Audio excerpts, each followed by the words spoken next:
One small step for man, one giant leap for mankind.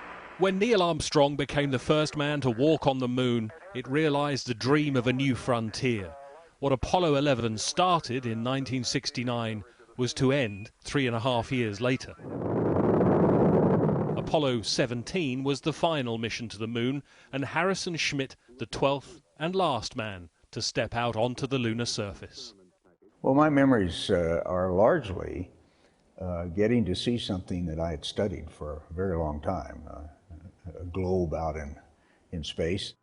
Harrison Schmitt is the only scientist ever to visit the moon. He and Captain Eugene Cernan bringing us surely one of the most joyful moon moments.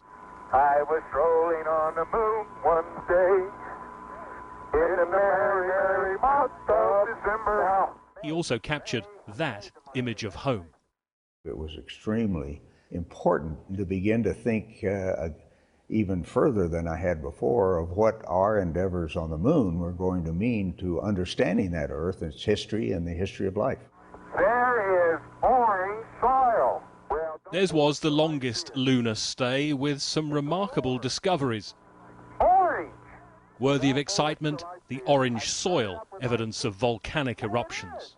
I can see it from here.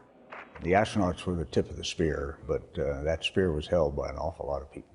I'm a great admirer of Neil Armstrong. Neil was, in my opinion, the perfect person within the astronaut corps to be the first man to step on the moon. He intellectually very strong. He was a great observer. The eagle has wings. The landing on the moon by Apollo 11 was extremely significant to America, and I think to the free world, because it was in the middle of the then Cold War, a competition between freedom and tyranny, basically. And it added a great deal to the psychological impact of what freedom can do in the rest of the world. It's been a good trip. But since he left, no one has been back.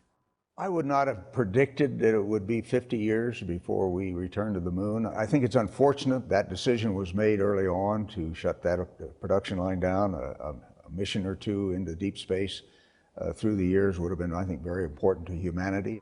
America's current plan is to send a man and woman to the moon by 2024, with the ultimate aim of reaching Mars. Oh, I think it's definitely possible. I have great confidence in the imagination and capabilities of engineers to figure that out. But it's not going to be easy, and it's something that having a sustainable presence on the moon will be very important as a foundation for getting to Mars, for learning how to work there. Well, this is a statue in honor of Apollo 17, and a geologist on the moon. You see the hammer there. The first geologist, the first scientist. The only one so far. His journey is the stuff of legend now, fit to be honored in bronze. And America's psyche, he says, needs success in space. Returning to the moon, I think, will be a very important unifying force within the country and within the world. He is one of just 4 men still living to have been. The piece of moon rock he brought back is now on display here in his home state.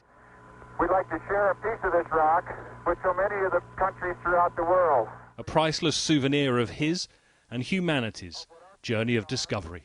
Greg Milam, Sky News, New Mexico.